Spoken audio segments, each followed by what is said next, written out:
It's time to get your morning started with the news you need to know. News update. This is what's trending with DJ and PK. Hashtag NBA. No, because they definitely want to beat me, and I want to kick their ass. So they love them, and you can always love them before and after. I got ties to San Antonio, and you appreciate the people, you appreciate the journey and all that other stuff. But at the end of the day, just like they want to beat you, you definitely want to beat them. That's Knicks coach Mike Brown telling us the truth right there. You can have friends, you want to win the championship. Why? Because if you don't, you get fired. That's why. Mike Brown can explain that to you. He's been fired before. I don't know why the Sacramento Kings fired him. It seems kind of like a stupid thing to do, but I don't know why they traded De'Aaron Fox either. But, you know, they had some pieces there. Granted, they still needed a lot more pieces. But they had some pieces, and now Fox is playing for the Spurs, and Brown's coaching the Knicks, and they're both in the finals, and Sacramento's still in the lottery. Some things never change. But nonetheless, if you're Mike Brown and you've been let go in Cleveland, you've been let go in San Antonio, yeah, I don't doubt him. He wants to win. Get that on the resume. Nothing as a coach will get you entirely off the hot seat, but there's some things that you can do to get some credibility and lower that temperature, and one of them is win a championship. And Mike Brown and the Knicks are close. They know they're going to play the Spurs now. The Spurs back in the finals after a 111-103 win over Oklahoma City Thunder. We'll get into this later. I think there are a lot of things that happen in that game. There's so many things that happen in the game.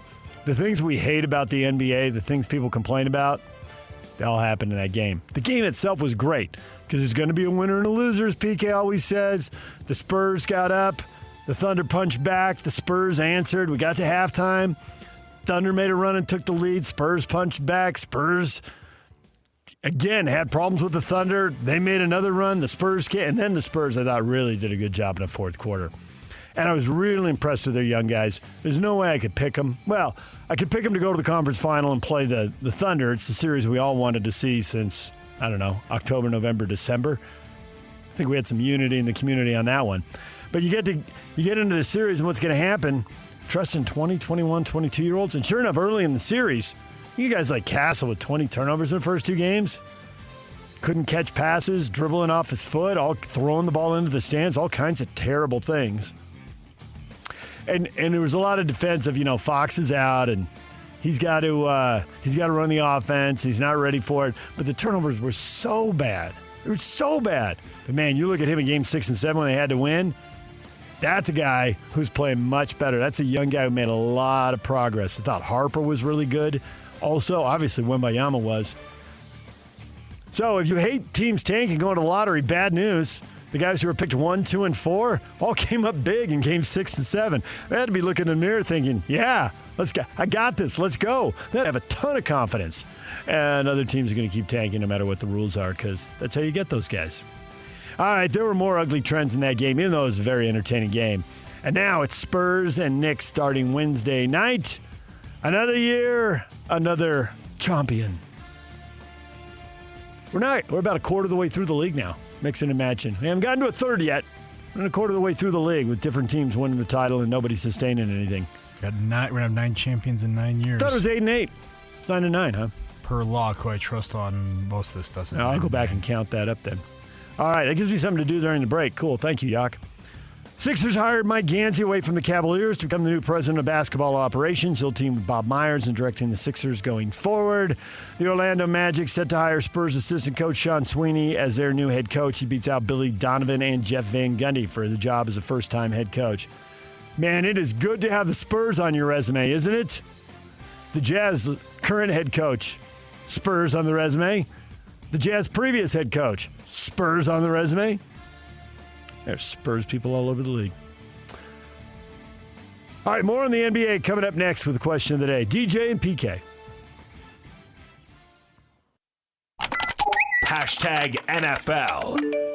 What is it about the Achilles tendon? What is going on? Why are people snapping their Achilles all the time? It's got to be something to do with weight training, nutrition. There's got to be something going on. The Giants wide receiver Gunnar Olszewski feared to have torn his Achilles in OTAs, the third Giant to tear an Achilles this offseason overall. And it's not just football. We've seen a ton of Achilles in basketball also. What is going on? There's something. There's got to be something. Reports say Juju Smith-Schuster, Braxton Berrios, Odell Beckham Jr. will work out for the Giants today as they look to add depth to the wide receiver position after Osluski's injury. Yeah. One person's bad news is somebody else's good news. That is the way it works in sports. The window for the Eagles to trade wide receiver A.J. Brown, potentially to the Patriots, probably, is set to open 2 o'clock today Mountain Time. 4:01 Eastern, 2:01 Mountain. They begin the new year. There's a whole thing with the salary cap. You're into the new year, so you can now spread out whatever is owed because you give them some big signing bonus up front and you have a ton of dead money. But now you can put some of the dead money in this year and push the rest out to next year. So teams are waiting for this, and we'll see if it happens really quickly or if the Eagles can find someone other than the Patriots to bid and they can have themselves a little auction and get more when they trade A.J. Brown. But everybody expecting that move to happen here now that we're into the new year.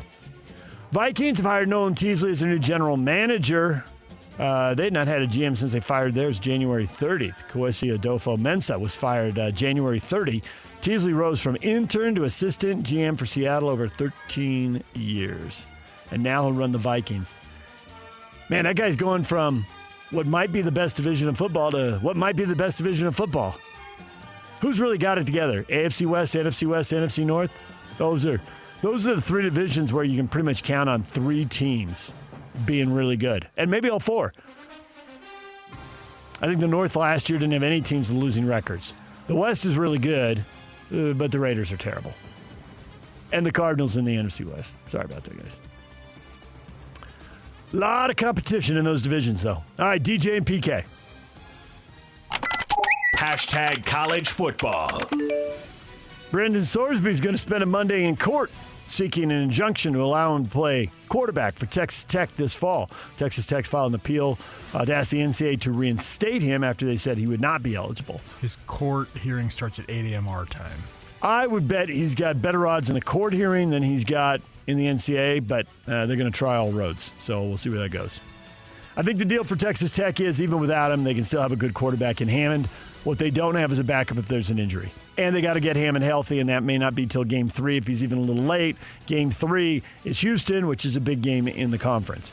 And you lose a game right out of the gate, you put yourself behind the 8 ball because you don't play all the top competitors. So if you're not playing some of these other schools, they don't play Utah, but you never really know in the Big 12 who the top competitors are. So there may be somebody else I'm leaving out here that they don't play also who turns out to be pretty good. And you have a tiebreaker with them.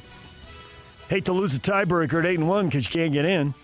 Or that would never happen, that some weird tiebreaker would give you some weird conference championship game.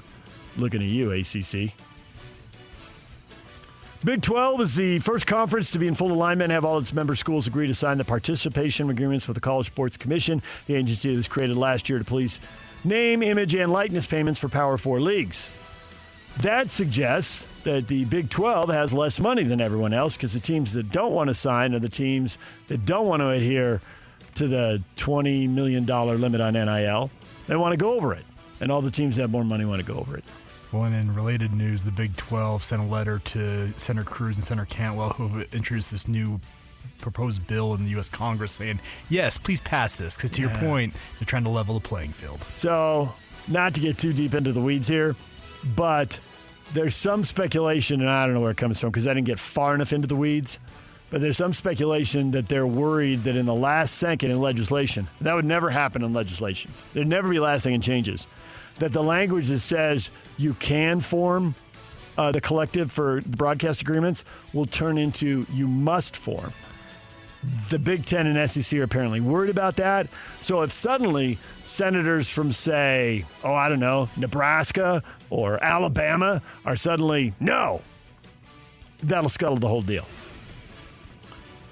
All 68 Power 4 schools must agree to and sign the paperwork for the College Sports Commission's rule to be valid. So we're a long way away from that happening.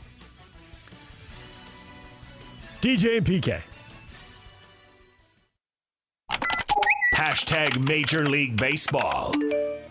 Bellinger lines it right center field. How about another run? Base hit Cody Bellinger. Rice is home.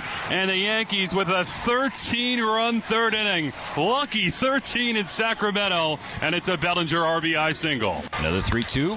Muncy lifts off to right field. Max Muncy, max power. Halfway up the pavilion. Mark it 8 for the Dodgers. Swung on, broken bat up the middle. The dive, Perdomo knocks it down. It's going to be a hit. Randy scores. The Mariners have done it again. They've walked off the Diamondbacks for the second time in the series. The Mariners on fire. Well, it's about time the Mariners got on fire. I thought your Mariners were pretty good, Yak, and then they were losing. And man, best and worst divisions in the sport, the AL West, everybody had a losing record. And the Mariners have finally pulled it together with a 6-game win streak now. That was a good week for them. They're now over 500 at 31-29. 2 games over, 2.5 games in front of Sacramento and Texas. I know Sacramento doesn't want to be called Sacramento, but you're playing in Sacramento, so I'm going to call you Sacramento. The Athletics. The only team who should do that is the Raiders. They've moved it too many times. They don't get to use city names anymore. They're just going to move again. They should just be the Raiders. So the Mariners pulled it together. Speaking of the Athletics, they gave up a 13-run third inning to the Yankees. You heard the highlight there. The Yankees are in town. Now, I flipped over the game. It was on the they were carrying the Yes broadcast on the Major League Baseball Network. And I was channel surfing yesterday. I flipped over and saw the game, so I was watching. 7th inning. And granted, some people probably left. But it's only an 11,000-seat ballpark, and it wasn't full. It looked like it was somewhere between half and 2/3 full. Now, I get it. You have a 13-run third inning. People might leave. But it's the Yankees. You're trying to prove you're a Major League Baseball city? You're acting like Dodger fans? You're gone by the 7th inning? There were so many people spread out, and it's actually the best way to sit in a ballpark. Do you really want to be in a ballpark where it's sold out and you're sharing the armrest with somebody, and you always end up with some big 6'4", 280-pound dude whose shoulders are wider than his chair? You don't really want that. You want your legs up over the seats in front of you because nobody's in the row in front of you and nobody's in the row in front of that. And that's what I was seeing in Sacramento. And they want a Major League Baseball team. Please. Please. Can't sell out the Yankee game and keep it full through the 7th inning. A lot of high-scoring games. Yankees hammer the A's 13-8. Dodgers they didn't really have a big inning, just 13 hits, just kept scoring every inning against the Phillies, beat them 9-1. The Phillies' Bryce Harper said he was not surprised by the league's salary cap pitch, but he expressed concern over what could happen to the sport in 2027 if the season is compromised. He says, we're coming from 2 different areas, but we both have to understand our game is in a great position right now to succeed, and we can't lose that momentum. We can't lose that momentum as players. We can't lose that momentum as owners. So wherever we're at, whatever they're coming with, whatever we're coming with, you have to come to an agreement before any of that happens because there's other things to do. It's not like 1994 where there's nothing else to do. It's not just, baseball's here. No, there's a lot of other things to do than to just watch baseball. Bryce Harper, the voice of reason. Is that just going to echo off the canyon walls and disappear into nothingness, or are people going to listen to him? They should be listening to him. He's right. There's a lot of other stuff to do. There's other places to spend your money. More things than ever. But this is also Major League Baseball, who scuttled an entire World Series over the last time they tried to implement a salary cap. It was 32 years ago. They've signed many agreements since then. With lockouts in at least 2, but right? Hey, if they lose spring training, okay, they're fine. Now, if you lose 10 games, probably forgive you. If you lose 80 games, Bryce Harper's got to be up on the table screaming, what are we doing? He's got to go full Taylor Twellman. What are we doing?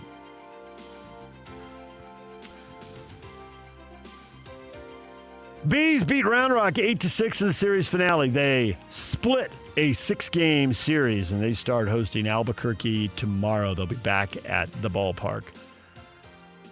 Bizarre injury of the day. Blue Jays outfielder Jesus Sanchez suffered a bruised wrist on a ball thrown from the stands by a fan who thought he was looking to play catch during a 6th-inning stoppage with the Orioles. Cool tradition, but you can't blindside the players. That's an odd injury.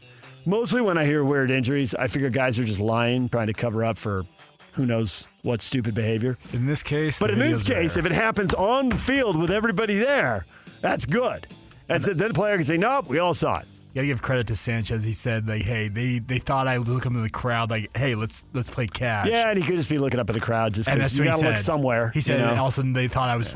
It wasn't meant to be that, but he understood. He wasn't trying to blast. I'm glad he rolled with that, and I'm glad they play catch with the fans. Just you're charging the fans so much money. It's so much time and so much money to be invested as a sports fan. Just a little something. Again, an example of somebody who's willing to put the drawbridge down, walk across the moat, and interact with the little people. before he retreats back into the multi-million-dollar castle. So, got to applaud the willingness of all the outfielders who will do that. All right, DJ and PK.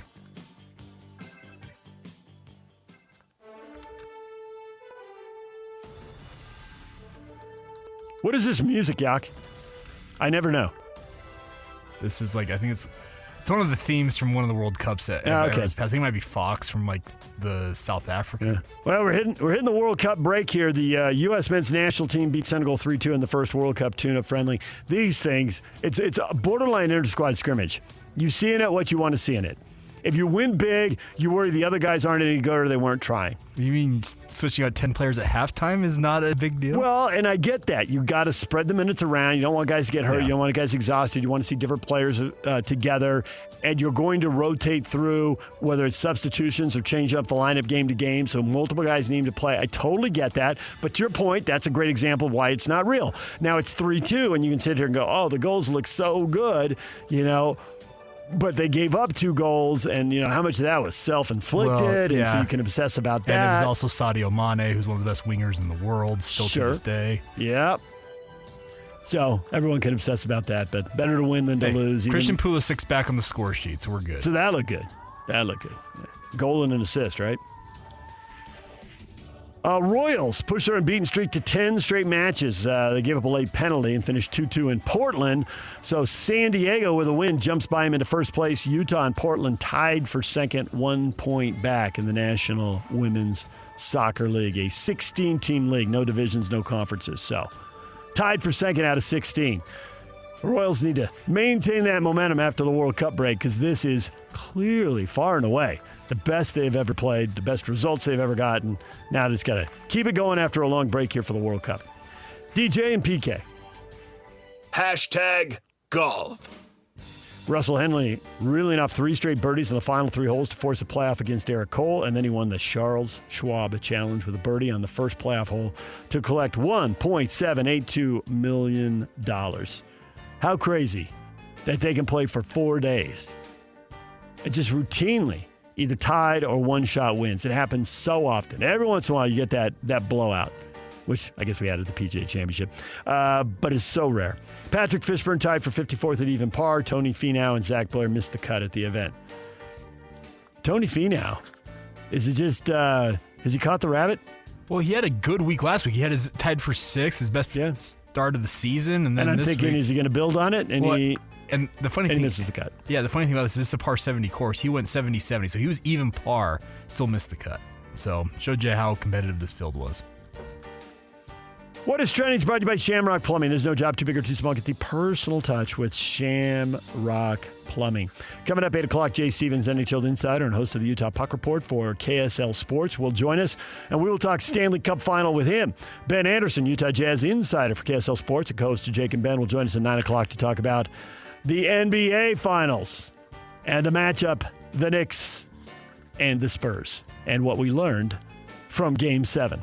And actually, we'll get to some of what we learned from Game 7 next. That is the question of the day. What are people going to do? Are the Spurs unstoppable? Are any of the recent trends that we don't like going to continue? We'll get to that coming up. And also, I don't know if you're following the college baseball and the college softball World Series. So softball is actually in the World Series now. There were 8 teams and they're down to 4. Originally there were 64, but 8 went to Oklahoma. And then baseball's in the regionals. Some of those regionals have been clinched. Texas knocked out my Gauchos in the final. Thanks for nothing, Texas. And some of them have to be clinched today. But there are a couple trends, and I can tie college baseball and softball directly to football on how you allocate your budgets. We'll get to that coming up as well. DJ and PK, it's 97.5, the KSL Sports Zone. For Jazz fans, it's been a rough few years. Well, those days are behind us as the Utah Jazz finally struck gold in the NBA Draft Lottery. Picking second. As the Jazz prepare to draft a potential superstar with the number 2 overall pick, nobody will bring you better coverage of the NBA Draft than the KSL Sports Zone. For all the breaking news, high-profile interviews, and player analysis leading right up to draft night, keep it locked on your exclusive home of Utah Jazz basketball, 97.5. The KSL Sports Zone. Hey, sweetie, your mother showed me this Carvana thing for selling the car. I'm going to give it a try. Wish me luck. Me again. I put in the license plate. It gave me an offer. Unbelievable. Okay, I accepted the offer. They're picking it up Tuesday from the driveway. I haven't even left my chair. It's done. The car is gone. I'm holding a check. Anyway, Carvana, give it a whirl. Love ya. So good, you'll want to leave a voicemail about it. Sell your car today on Carvana. Pickup fees may apply. You've got better things to do this summer than deal with old appliances. That's why right now at Lowe's, you can still get in on Memorial Day savings and get up to 45% off select major appliances. Plus, get up to an additional 25% off when you bundle select major appliances. It's time to upgrade what's outdated. Our best lineup is here at Lowe's. Valid through 6/3. While supplies last, selection varies by location. See Lowe's.com for more details. Join Scotty G and the coach Tim Lacombe Wednesday from 10 to 2 at Mountain Supply's grand opening in Eagle Mountain at 766 East Split Rock Drive. Time for the question of the day. Are the Spurs unstoppable now? I gotta go no. No, they are not unstoppable. Many of you disagree with me. Zachary, I think so. Wemby will probably be the greatest basketball player we ever see, and unfortunately, he has a great support system. Spurs will be the team for my future and futures to come. Zachary. James, though, is funny. Nobody beats them between now and Saturday, guaranteed. They're going to win the first couple, huh? Got a game Wednesday. Scott. Yes, but it won't be a sweep. Yeah, I don't think after the first round I would pick a sweep. I mean, sweeps can happen, but it takes the first round or it takes massive injuries. In a normal series, it's just not the way. You get 1 versus 8, sure, there's enough discrepancy. Why not? Got a really good team and a super mediocre to possibly bad team. But to win 4 in a row, it takes it takes something major. Now, having said that, the Knicks have won 11 in a row. It can happen later. I just wouldn't pick it. I certainly didn't pick the Knicks to sweep the Cavaliers or the Sixers. Didn't even occur to me that they would do that. After watching the Sixers beat the Celtics, I thought it'd be a good series. And it was not. Scott, if you want to crown him, then crown him. And then he's got a Denny Green gift. Nice. That's one of the great rants right there. Classic Denny Green. I love that. I liked Denny Green before that. He'd been at Stanford. I'd followed him a little bit in the Pac-10. And he moved back and forth between college and the NFL, Minnesota, Arizona, and the NFL. But that rant sealed it. Loved it. See, Scott's a little more with me. They may do it. They may win 2, 3 in a row. But 4 in a row? When's the last time we saw anybody win 4 in a row in anything? Anything. Nick Saban won a lot. Did he win 4 in a row? He did not. The Yankees won a lot. Did they win 4 in a row? They did not. They won 3. They won 4 out of 5, 3 in a row. If you want to crown them, then crown their ass. Thank you, Yak. The Giants, they had a really good run. They won 3 out of 5, never went back-to-back. Like the Spurs and Tim Duncan, who won 5 times and never went back-to-back. Saw the Lakers win 3 in a row, but not 4.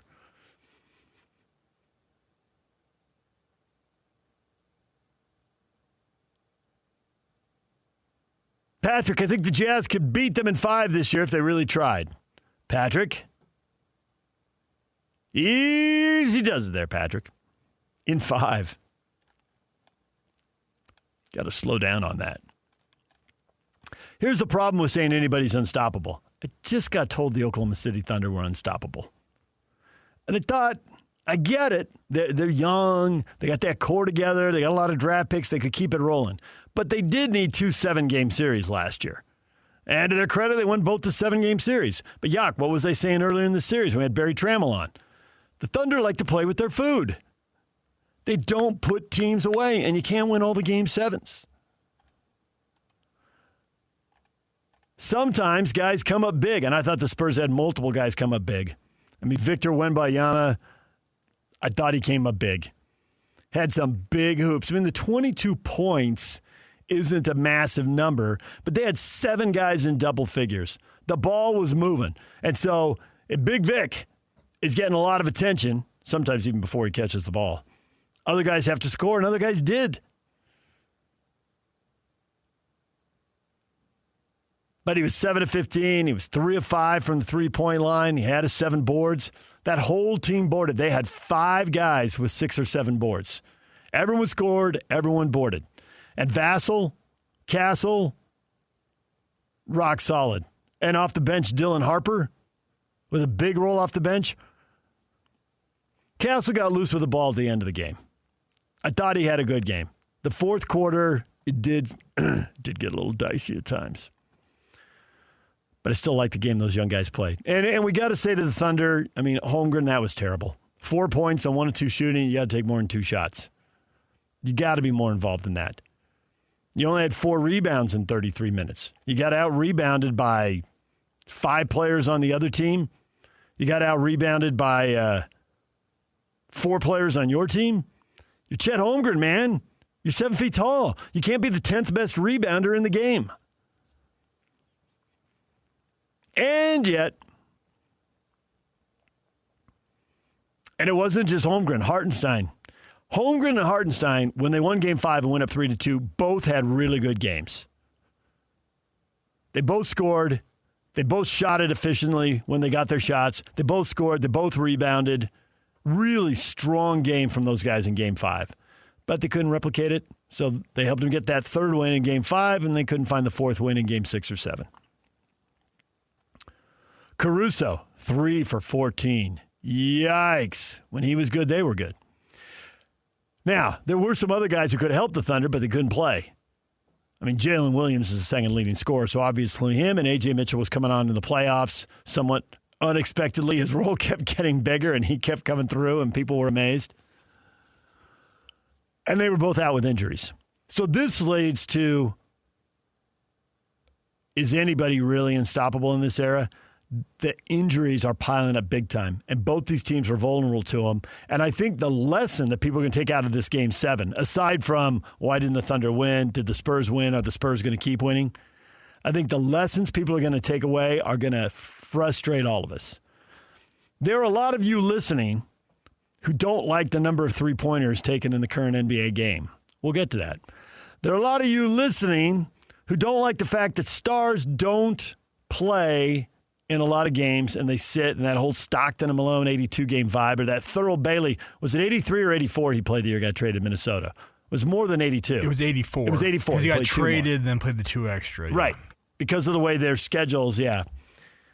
He missed some days off and got some bonus games. And that's all gone. I think the average lock told us used to be 74 games a season, and now it's dropped down into the 60s, and they've had to put in this 65-game rule so you can got to play 65 games if you're going to be all-NBA first or second team or be the MVP and hit the bonuses and be eligible for bigger salaries later in your career. That's not changing. Early in the series, the Spurs got in the hole. They were down 2-1. And De'Aaron Fox wasn't playing early in the series and then a little rusty when he came back. Then he plays late in the series, and they win 3 of the last 4. Meanwhile, early in the series, Jalen Williams is still playing. But he and Mitchell out at the end of the series, and once they're gone, the Thunder kind of figure out the other guys and win. The Spurs figure out the other guys and beat the Thunder in 3 of the last 4 games. No matter who won Game 7, I was texting with a friend at halftime. I said, no matter who wins this game, the loser is going to say, we could have won this series if we were healthy. And they'll have a point. And you know what that's going to lead to? Everybody studies this stuff. Everybody's going to sit their guys next year trying to be healthy for the playoffs. That's the lesson of watching this playoff series. If the Thunder had won, the Spurs would say, we dug an early hole when we didn't have our guy. And now that the Thunder lost, like, hey, we made a lot of mistakes, and Holmgren's got to come up bigger, and Alex Caruso's got to shoot the ball better, and blah, blah, blah, blah, blah, blah. And also, if we'd have had Jalen Williams, we would have won. Maybe they would have, maybe they wouldn't, but they can tell themselves that. There's no alternative history, but they can tell themselves that. They had the lead in the second half on a couple occasions, and they could have won it if they'd had Jalen Williams. And maybe they'd won an earlier game and they wouldn't have needed a Game 7. So bad news if you want to see the end of players resting and load management. Nope, that's all with us. That was just reinforced in Game 7. And as far as the threes, and I know it's frustrating. I get a little frustrated. PK gets a lot frustrated watching teams take threes and miss threes and take more threes and miss more threes and continue to take threes. I think within a game, if you miss a bunch of threes, go get yourself another kind of shot and then come back to the three. But you can't stop shooting it. But if you've missed 4 in a row, you don't have to take a three on the 5th possession. You could go attack the rim, get a little something, couple trips down, and then go back to the three. But the Spurs won Game 7 on the three-pointers. Oklahoma City made more two-pointers and made more one-pointers. The Thunder went to the hoop. They shot more free throws. They made more free throws. Predictably, the free throws were really close. The Thunder outshot the Spurs 22-19 and outscored them 17-14 at the free throw line. But the fact that the Thunder had more free throws and had more two-pointers, the Spurs trumped that. They shot more threes and they made more threes. They were 17 of 40. The Thunder were 12 of 35. They took 5 more three-pointers. They made 5 more three-pointers. And that 15 points was the difference in an 8-point win. So if you think anybody's going to slow down taking the threes, I think there are isolated teams. I've just seen a little glimmer of hope. I've seen isolated teams with players with special skill sets and ability to make mid-range twos. I think they lean into that a little bit at times in games. And whereas in the past, teams have been unwilling to do it. But as a trend on the whole, this is just going to reinforce that you got to make threes. You may miss them, but if you don't take them, you can't make them. And if you don't make them, you can't win. That's going to be the lesson coming out of this. And another lesson, nobody really likes the tanking. They've changed the tanking rules. But the Spurs just won. And the Spurs won with Harper scoring 12 points and grabbing 7 boards. And Castle 16 points, 6 rebounds, 6 assists. He did have the 6 turnovers. And with Wembanyama going 22 and 7. And those are picks 1, 2, and 4. And if even one of those guys has a Chet Holmgren, Alex Caruso stat line, that game in that series could have been really different. So if you think teams are going to stop trying to tank, forget about it. Now, the NBA's moved the bag back at first base, and they've changed the rules. But now there's a chance you could be in the playoffs and still catch a break in the lottery. So if you think teams aren't going to aim for that sweet spot, you're wrong. They are going to try to aim for that sweet spot. There is a chance that the NBA has picked its spot here and this 27 draft isn't very good and that we'll have less of it for a year. But the next time the draft is loaded, as the 26 draft, the 25 draft, the 23 draft, 3 of the last 4 drafts have been viewed as very good drafts. Unlike the 27 and 28, which they're not looked at as good. As the 24 wasn't looked at as being very deep. So here's, to your point, make a 2-year lull where these tanking rules, they may look like they're working, but let's wait till we get to a draft that's got some real talent at the top. Did I get that right? Was it the 24 draft? Yeah. Yes, it was. Risa Shea, Sar, Shepard, Edey. Yeah. The Bronny James draft, the 24 draft, said no one ever. So there you go. There's 3 trends. Don't like them? They're not changing. They'll got reinforced in Game 7. Now we'll see what gets reinforced here. You know, the cool thing about the Knicks winning, I don't really want to see a New York team win because I never want to see a New York team win. I grew up in San Diego. I root for the underdog. I don't like rooting for LA and New York teams. Sorry, they win enough as it is. Well, some of them do. The Angels and the Jets haven't been pestering us with all that winning. But if the Knicks win, did they tank? I mean, they had a free agent signing there. They had a trade there. They were built in an interesting fashion. Who's got the best player? Well, it looks like the Spurs do, right? Big Vic's supposed to dominate the game. The team that wins the series is usually the team with the best player. And, man, I thought SGA came through. His team lost, but my gosh, that was a show. He hit so many shots. He finished with 35 points. I'm not sure what more he was supposed to do. 35 points, 4 rebounds, 9 assists, only 3 turnovers. Bravo. And that 3 he hit from the left side, contested, that's the definition of a make-or-miss league. He had a guy close to him jump at him. He just stepped to the left, created the space, and hit the shot. That was a difficult shot. Very impressed, even though he got beat. Could have used a little help from his teammates. They didn't want to put Lou Dort back out on the court. He started 1 for 4, 16 minutes. That's enough of you. All right, DJ PK, when we come back, there's a trend in college football, and I think a lot of us are enjoying it. Sorry, SEC, we just don't want to see you win anymore. But I think their next pivot is clear. To me, it's obvious, and I noticed it watching the college baseball and softball over the weekend. Yeah, maybe. What's it to you? Did I watch more baseball and softball than you? Is that a problem? I like to think of it as my job. Anyway, so I was watching that, and I got out the computer and started looking as I noticed the results. Man, I think there's a clear strategy for the SEC in football. We'll get to that next. Stay with us. They've been doing it for a while. This is Jake Scott and Ben Anderson. Man, the myth, the legend, Thorough Big T. Bailey. I'm not sure how much you've had a chance to watch A.J. DeBonsa, but you have any thoughts if you have been able to see him a little bit? Personally, I think he's the best player right now in that group. I did get a chance to watch all these guys play, maybe A.J. a little bit more, but he's been groomed for the next level. You look at what BYU was running. The offenses look like NBA offenses. The ISOs look like ISOs. He's becoming a really good playmaker as well. Just a great season. Far and above Player of the Year in college. I would be surprised if Washington didn't take him. He's going to be nice. It's not going to be perfect for him coming in at this level. He's going to have to learn some things, the physicality, the speed of the game, the number of games, potential rookie wall, but everybody goes through those things. He's going to be a great player in this league. Catch Jake and Ben afternoons from 2 to 6 on 97.5, the KSL Sports Zone.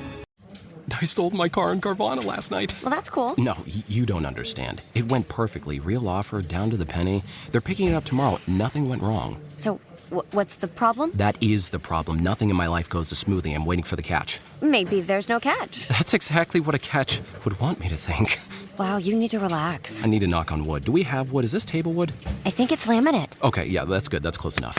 Car selling without a catch. Sell your car today on Carvana. Pickup fees may apply. The KSL Sports Zone and Beehive Meals are honoring people that impact youth sports in our communities. Nominate the youth sports volunteer you know for the Beehive Meals Hero of the Week at KSLSports.com/contest and listen every Thursday afternoon to Jake and Ben for the winner. It's the Beehive Meals Hero of the Week. So for a long time, the SEC was really good at football, and they beat their chest about it endlessly. Which, you know, if you're winning those BCS championships for the better part of 20 years, of course you do. Now, I think we all realize, follow the money. They had more people willing to pay more money under the table, and so they won. And then NIL came along. And guess what? Vanderbilt suddenly got good in football at the SEC. Not great, but good. Apparently they weren't willing to cheat, but now that it was legal, they were willing to pony up and win some football games. And obviously some Big Ten schools ponied up, and now they won the last 3 national titles. And the SEC still beats their chest, and we all giggle because they are 2-8. 2-8 in the playoffs against the other Power 4 leagues in the last 3 years. They're 5-10 overall, but twice we had SEC versus SEC games, so that changes 2-8 into 4-10. And once they beat a G5 school, so that makes them 5-10. But they're 2-8 against the other 3 Power 4 leagues. Not good. Not great, Bob. Not great. Give me that meme from the elevator. So how's the SEC going to fix it? Well, I would suggest more money. Some people say they don't have it. They may not have as much as some other schools, but they've got some money. And I think this comes down to that age-old question, how much do you want the other teams in your athletic department to win? The SEC's theory, and Chris Hill told me this at least 20 years ago, the SEC doesn't play as many sports as other people, but the ones they play at a very high level. So you're not going to see SEC teams wrestling, for instance. They don't do it. They got the money. They're not interested. But they play baseball at a high level. They play softball at a high level. They play women's gymnastics at a high level. They've been trying to get men's basketball to a high level. They've had some very good women's basketball teams. You go on down the line. So I'm watching this weekend, and at one point I was flicking around channel surfing before I landed on the Yankees and the A's with the A's fans. Half of them gone and people sprawled across the seats. You don't get a major league team if you can't fill your stadium and keep them there for the 7th inning of a Yankee game. Stop talking about expansion. We're getting the team in Utah, not in Sacramento. People don't appreciate what you've got there. So I'm flipping around, and ESPN's getting ready for Women's College World Series stuff from Oklahoma on ESPN. They had a pregame show, and there were regionals going on ESPN2 and ESPNU and the SEC and ACC networks. And I was looking everywhere trying to see if I could find my Gauchos playing Texas. About the time I realized I was going to have to stream that, I saw Texas take the lead, and my interest went way down. But what I did notice was that the SEC had a lot of teams playing. In softball, they had, in both baseball and softball, they got 12 of their 16 teams invited to the NCAA tournament. Why do they do that? I think they spend a lot of money on those sports. In softball, they had 9 advanced to the Super Regionals. They had 9 of the 16 teams left in the Super Regional.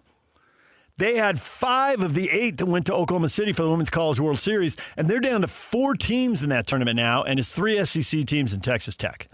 The 2 Big Ten teams basically finished 5th and 6th. They got bounced. The two SEC teams got bounced right away, so I guess they would have finished 7th and 8th. And then I'm looking at baseball. Again, they got 12 teams in. They've already had 5 teams win, and we'll have more. We'll see how many more teams today. There'll be some games that decide who goes to the Super Regionals. So by tomorrow, we'll know. But the point is it's going to be a lot. The SEC's won 7 of the last 8 NCAA baseball championships, 7 of the last 8 College World Series in Omaha, Nebraska. So the SEC's clearly pumping money into softball and baseball, which Chris Hill told me 20 years ago, that's just their philosophy. That's how they do it. That you'll see the Big Ten schools will have like 20, 25 sports, but the SEC schools will have 16, 18 sports, and they'll spend more money and they'll win more. So if you want to win, do you take some of that money out of baseball and softball where you are cleaning up and push it over into football? And this, to bring it home to our local schools, this is a question they all face. And I see it on Twitter all the time. The Utes lose at anything, and the Cougar fans will say they're poor, and the Ute fans will blame Mark Harlan. Like clockwork. I can set my watch by it. But look what's happening in the SEC. Do you have money for everything? We just got a pretty good look at the Utes' budget. Maybe 20,000 feet. I mean, you can dive into it, and there's more details to know, to be sure. But they're burning through their reserves. Now, we could have a separate conversation about, are they burning through their reserves faster than they need to? Should they tighten up the money on some of these programs? But for you fans who are frustrated because baseball or softball or volleyball or women's basketball, whoever, more in the middle of the league than they are near the top of the league, well, part of that is you're in the Big 12, and other teams are pretty good at stuff. Kansas is good at baseball. Kansas just won and is in a Super Regional now. I don't think they know who they play yet. I think they're waiting to find out who their opponent is. And there's a second team, and I'm forgetting who it is. It might be Oklahoma State. But anyway, there's a second team playing for a regional today. They got like 6 teams in, and 4 have been eliminated. So partly you're dealing with that, and partly you're dealing with, how much money do you want to put into football? I mean, they just put more money into the football budget because they paid $13 million for Kyle Whittingham to go away. You don't have money for everything. Where are they going to get the money to keep up? The Big Ten's not slowing down. So the SEC may have to give up some of the money, and each school will make their own decision. But if you want to see BYU good in every sport, women's soccer, not as dominant as they used to be. They've taken a hit. You know what'll fix it? Money. We can blame coaches all we want. And we will. Don't ever forget the American public will absolutely blame the coach. But the coaches who don't have the money, what do you expect? How do you think the SEC won all those football games in the BCS era? Money. Why are they 2-8 against the other Power 4 leagues now? Because the other Power 4 leagues are spending money. They don't want to cheat. Maybe they cheated a little, but they didn't want to cheat a lot. And the SEC would cheat a lot. And not the whole SEC. Vanderbilt was a punching bag, a laughingstock, a joke. Now Vanderbilt's running out. Hey, Vanderbilt just got win 7. Hey, Vanderbilt just got win 8. And rare occasions, Vanderbilt just got win 9. Why is Vanderbilt better all of a sudden? Money. They weren't willing to cheat. Now in the NIL area, they're paying it. Follow the money. The school's got to raise more, and then how do they allocate it inside their athletic department? It'll be real interesting because the SEC cannot stomach what's happening in football. And some school is going to decide to take money away from baseball and softball and women's basketball and men's basketball and women's volleyball and whoever else, women's gymnastics, and they're going to push more money into football, and they're going to do better in the SEC. It's going to happen, and they'll be screaming and hollering about it. There are a lot of people who are attached to the Olympic programs, are emotionally attached. The reason Texas Tech is the only non-SEC team left now that the Women's College World Series in Oklahoma City is down to 4 teams is because Cody Campbell's wife played softball. Not his wife. No. Partner's wife. Partner's wife. Yeah. Yes, sorry. Not his wife. Oil and but gas his partner. when the business that made the gazillions. Yes. The multiple businesses. Right. So again, follow the money. There's emotional attachment. Does Texas Tech win like that in every sport? No, they do not. Just ask Texas Tech baseball. But is Texas Tech softball one of the last 4 teams standing? Yes, they are. Yeah. Follow the money. All right, DJ and PK coming up next. The NHL down to 2. Carolina and Vegas. Jay Stevens, NHL insider and host of the Utah Puck Report for KSL Sports, joins us next. How did Vegas do it? Are they going to do it and win it all? That's next. Ben Anderson at 9 o'clock on the NBA Finals, but the Stanley Cup Final next. Stay with us. I'm here on the job site with Dale, who's a framing contractor. Hey, good morning. Dale traded up to Geico Commercial Auto Insurance for all his business vehicles. We're here where he needs us most. Yep, they sure are. We make it easy for him to save on all his insurance needs, all in one place, with coverage that fits his business and bottom line. Oh, I shouldn't have looked down. It's all right. We're so far up here. Look at me. Take a deep breath. No, I'm good. So good. Get a commercial auto insurance quote today at geico.com and see how much you could save. It feels good to Geico. Summer is all about freedom, fun, and growing up. And between the ages of 9 and 13, kids are starting to form their views about alcohol. With more independence, their still developing brains need more guidance and support than ever. That's why summer is the perfect time to stay connected and plan fun, safe family activities together. Research shows kids who spend quality time with their parents doing what they enjoy are less likely to drink underage. And when kids feel close to you, they're more likely to listen, especially when you set clear expectations. In fact, kids who drink before 15 are far more likely to struggle with alcohol later. This summer, create a no-bummer summer with fun, alcohol-free activities for your kids. Go to summer.parentsempowered.org to take a quick quiz and discover ideas tailored to your family. A little time together can make a big difference. For more information and to learn more about how to prevent underage drinking, visit parentsempowered.org.